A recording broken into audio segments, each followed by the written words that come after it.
गुरुवर के चरणों में बारंबार नमोस्तु।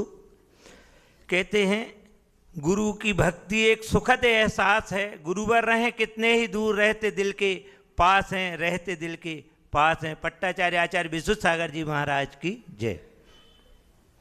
गुरुदेव, आपने कहा और शास्त्रों में भी सुना, कहते हैं कि समस्त पापों के प्रायश्चित का अगर करना है प्रायश्चित शोधन तो मुनि दीक्षा अनिवार्य है, उससे समस्त पापों का प्रायश्चित हो जाता है।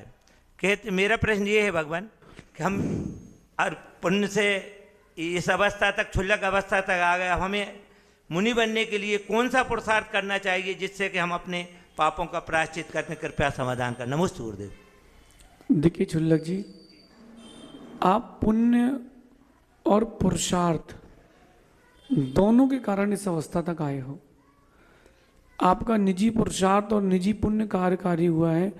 गुरुजन जो निमित्त बने आपको उपदेश देने में, वो निमित्त हैं, लेकिन पुरुषार्थ आपने इतना कर लिया है, आप यहाँ तक आ गए हो।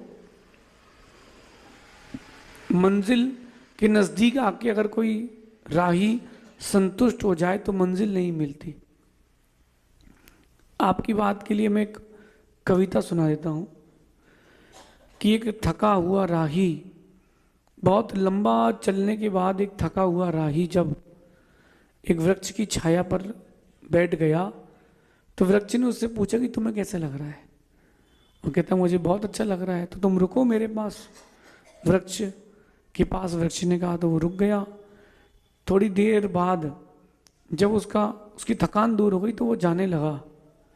वृक्ष उससे पूछता है क्या तुमको मेरा साथ अच्छा नहीं लगा जो तुम मुझे छोड़ के जा रहे हो। तो क्षुल्लक जी, वो वृक्ष जब प्रश्न करता है तो यात्री राहगीर क्या उत्तर देता है कि तुम्हारे साथ रुकना तो एक सुखद एहसास है, मगर मैं तुम्हारे पास रुक जाऊंगा तो मंजिल को नहीं प्राप्त कर पाऊंगा। तो आपने जिस वेश को धारण कर लिया, अगर आप उसमें संतुष्ट हो गए तो फिर आप आगे नहीं बढ़ पाओगे। अगर आप उस वेश में असंतुष्ट रहे तो आप आगे बढ़ जाओगे। अनंत भाव में किए गए जो पाप हैं उनका पापों का प्रायश्चित एक है, वो है मुनि दीक्षा। जिसने मुनि दीक्षा ले ली उसके सारे पाप माफ। तो अगर आप संतुष्ट हो जाएंगे तो फिर आगे नहीं बढ़ पाएंगे। आप साधना अच्छी करते हैं, आराधना भी अच्छी करते हैं, अब संतुष्ट ना होकर के आगे बढ़ें। ये कभी ना सोचें कि शरीर स्वस्थ नहीं है।